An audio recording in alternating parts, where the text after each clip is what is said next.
Who were the Khmer Rouge? Have you ever wondered how a political movement could lead to such drastic changes in a country?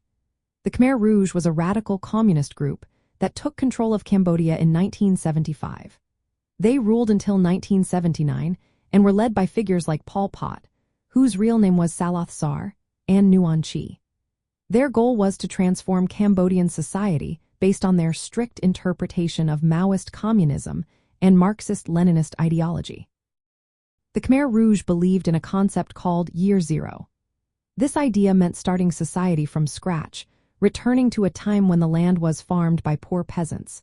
They rejected everything urban, including Western influences and traditional social structures like family and religion. Their vision was a society where everyone worked the land, and private property, money markets, and formal education were abolished. To achieve this vision, the Khmer Rouge implemented forced land collectivization. They eliminated private land ownership and combined land into collective farms managed by the state.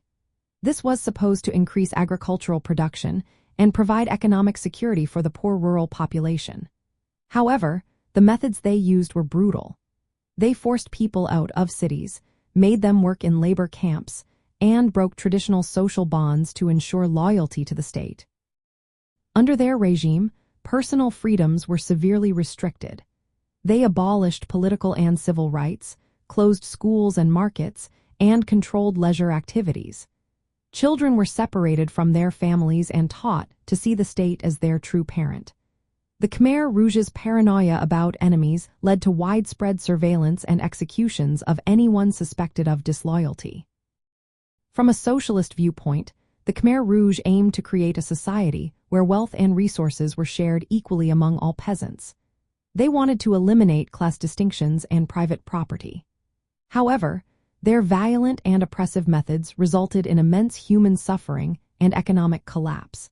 This highlights the dangers of authoritarian approaches to socialist wealth distribution when they ignore human rights and democratic values. In summary, the Khmer Rouge were a radical communist movement that sought to create a classless agrarian society through forced collectivization.